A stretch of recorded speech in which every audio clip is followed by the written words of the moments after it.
Hello students, I welcome you all to EPG Pathshala program. I am Dr. Aditya Tripathi. I am Assistant Professor at Banaras Hindu University. I will be talking with you about Semantic Web and its architecture and promises what Semantic Web offers to all of us. In this module, the first thing we would like to talk about is Semantic Web. What it is. There are several different definitions to semantic web. The very first definition of semantic web is that it is a web of applicationable information where information derived from data through a semantic theory of for interpreting the symbols. Basically, what this definition tells us is that semantic web is a phenomena where the information available on web becomes some kind of dynamic information, and it can be used for drawing inferences and doing certain kind of machine computation. The second definition says that it is a concept which makes possible to organize available web information resources and to use them not only by syntax and structural methods but also by the semantics. Then the third definition, which is given by Tim Berners-Lee, who has actually given the idea of semantic web. What he says is semantic web is an extension of current web in which information is given well-defined meaning, better enabling computers and people to work in cooperation. What he says actually is it is an extension of the current web, the present web, which we are using so far. Only thing what he says is here the information available on web becomes meaningful to the machines, and then people can use this information through computers, and computers become a kind of agents to offer services to the people. Then another definition, it says that we can define semantic web as the web which can provide search results a semantic meaning. Search engines can understand the meaning of searched linguistic elements, that is terms, by analyzing it and show the results in defined way.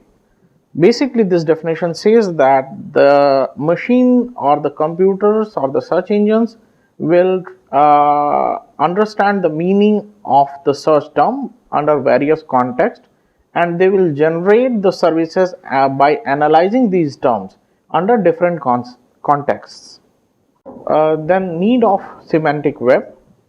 Basically, there different web objects are there on the web, and these web objects or web documents may be represented in different ways semantically based on the context. Building a system where machine analyzes search terms and understands its meaning and interprets accordingly. The idea behind semantic web is that machine should understand the meaning of the terms, meaning of search results under different contexts, and derive inferences out of it, so that machine can automatically draw inferences and the data can be used for the generating services. Coming to the concept of web, the present web, which is the web of data and web of data or the objects, web objects.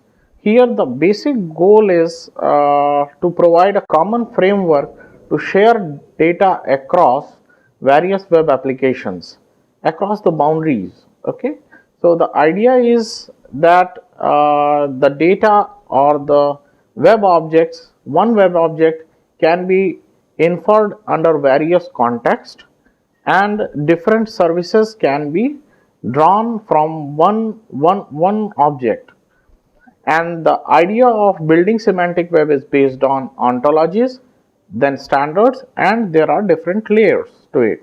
Coming to history of semantic web, web was invented by Tim Berners-Lee with some other fellows. Basically, he was physicist working in CERN's lab, Tim Berners-Lee has originally visioned the web and was much more ambitious than the reality of existing syntactic web. Tim Berners-Lee have since been working towards realizing this vision, which has become known as the semantic web. This is the architecture of semantic web over which the whole model is built. Basically, there are different layers of semantic web starting from bottom to top. In the next few sections, we will be talking about different layers of semantic web. The first layer from the bottom is URI layer. URI stands for Uniform Resource Identifier.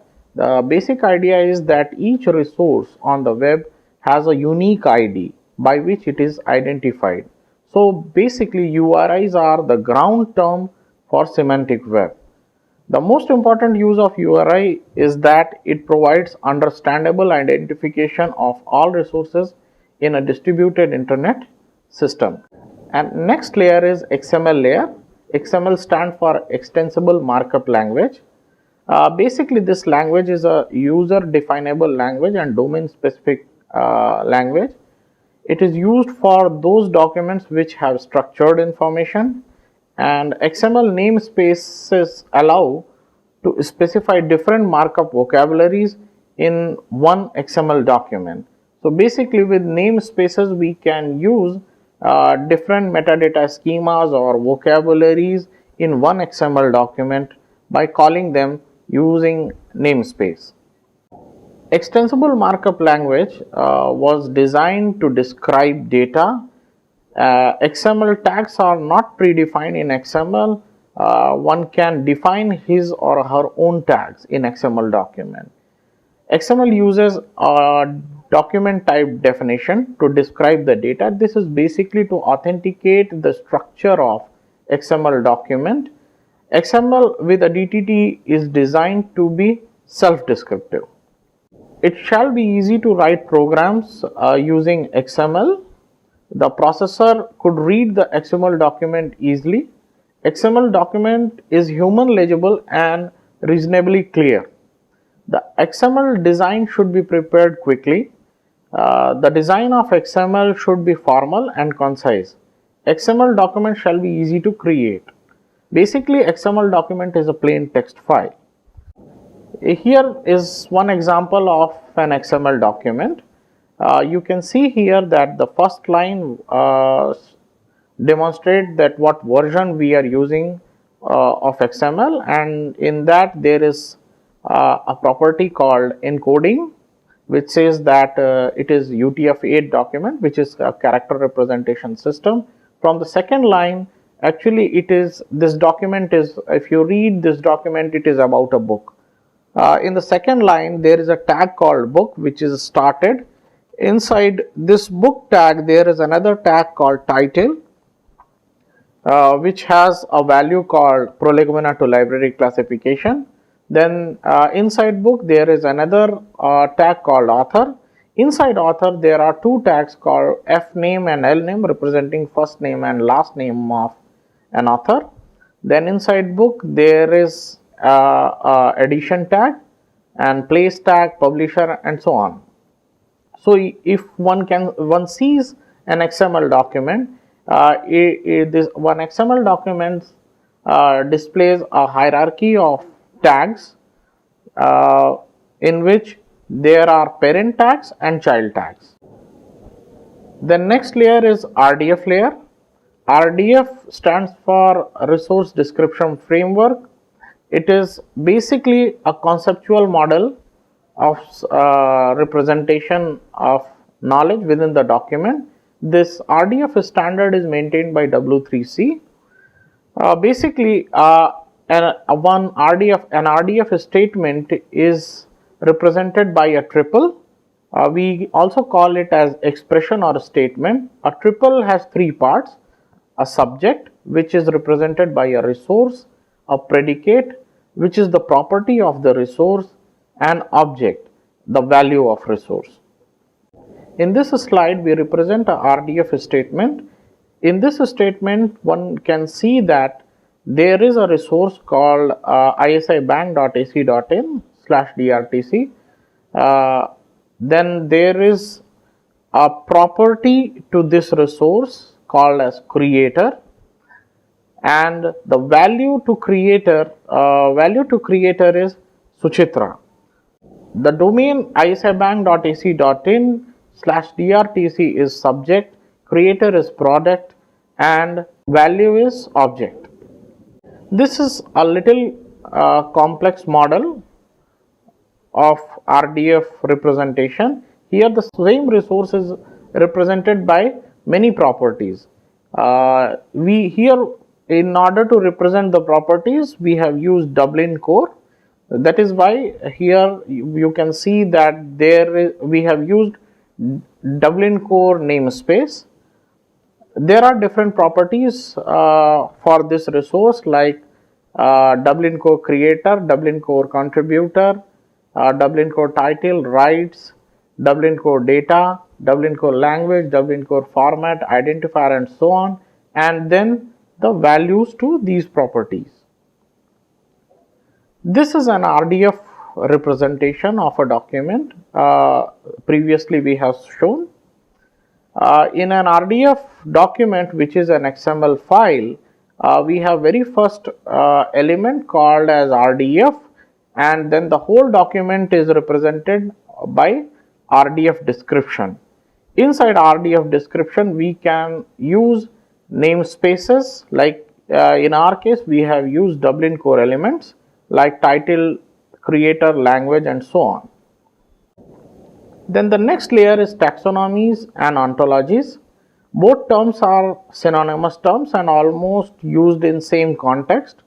Ontologies may include many taxonomies. RDF schema is used to develop taxonomies. So an ontology is basically like a map, concept map, and in one concept map there can be many taxonomies. This is an example of a taxonomy where the very first class is Animalia. Animalia class has two subclasses called Chordata and non-Chordata. Chordata class has Protozoa, Coelenterata, Porifera, and so on, whereas Chordata has species, amphibia, reptile, aves, mammalia, and so on. This is actually an example of taxonomy of animal kingdom. Coming to ontologies, ontology studies existence of entities and their relationship. Basically, in ontologies, there are concepts, there are objects, and it is the study of these concepts and objects in relation with other objects in the real world. Ontologies are basically, these are groups which are formed due to likeness or similarities of characteristics or attributes of individual entities. In ontologies, relationship is depicted in form of hierarchy and subdivisions. Conceptualization of world based on entities and their mutual existence are depicted in ontologies. This is an example of ontology of subject fine arts, where different facets of fine arts are depicted in this ontology. Ontology layer is nothing but it is a shared conceptualization. It uses RDF to represent the knowledge of the document or the subject domain. It uses a language called Web Ontology Language. It is a standard language used to design ontologies. A role of ontologies. Individual web page or objects can be considered as an entity and will have its attributes and characteristics. The pages and objects can be grouped, and further they can form relation with other web pages or objects or groups of web pages. This is ultimately they make a kind of web ontology. This framework uses standard vocabularies like resource description framework schema and web ontology language for describing the concepts and its relationship with other concepts. Web ontology language, or we commonly call it as OWL, is another effort developed by the OWL working group of World Wide Web Consortium. Actually, it has three flavors. The first one is called OWL Full, then second one is OWL DL, and the third one is OWL Lite. OWL Lite provides many of the facilities of DML plus OIL provides. In addition to RDF, RDFS tags, it also allows us to express equivalence, identity, difference, inverse, and transitivity. Actually, using OWL Lite, one can design his or her own ontology in addition to using RDF tags. Actually, OWL Life is a subset of OWL DL, which in turn is a subset of OWL Full. So, if one likes to use full strength of OWL, he needs to use OWL Full. Then comes RIF. RIF stands for Rule Interchange Format. It is used for creating rules so that inferences can be drawn and data can be exchanged and understood across different ontologies. It works primarily with rule layer. It is still being evolved and maintained by W3C. Next one is SWRL, which is Semantic Web Rule Language. It is which is a proposed language for semantic web that can be used to express rules as well as logic, combining OWL DL or OWL Lite with a subset of rule markup language. This is also maintained by W3C. Basically, RIF and SWRL together forms a language. Using both the languages, we can infer the knowledge domain and then draw the inferences. The next one is Sparkle. Actually, it is a query language. Sparkle stands for Sparkle Protocol and RDF Query Language. Query language, it is query language to retrieve and manipulate data stored in resource description framework format. So basically, Sparkle is used to query any RDF document. The next layer is proof or rules layer. Rules are used to perform inference over ontologies.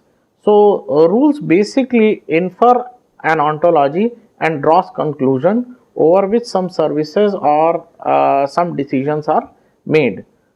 These rules are also used as a tool to capture further knowledge. The proof layer is for approval of the various inputs and processing. Next layer is trust layer. It is the top layer in the semantic stack.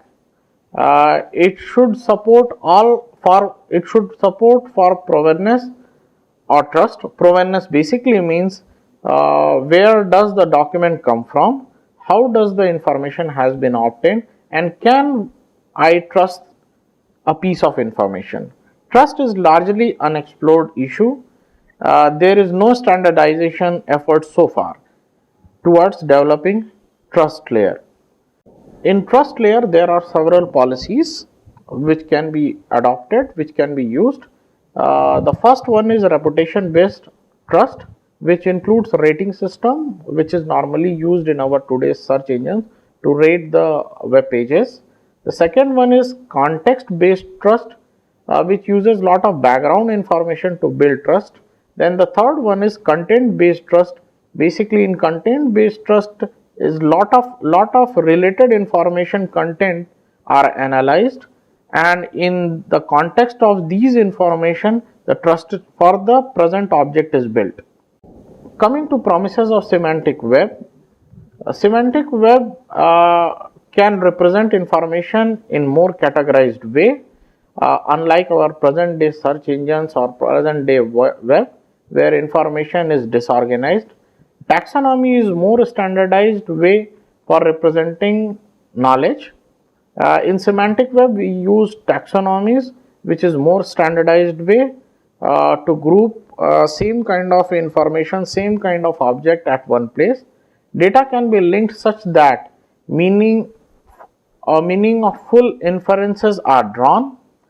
The whole concept of semantic web would function over web browser one need not to look for new software and technologies, new mechanism to find more reliable and trusted information. In fact, in the present web, we have lot of information. When we perform a search, we get lot of junk information. However, while using semantic web, one get the information which are meaningful for based on the context set by the user.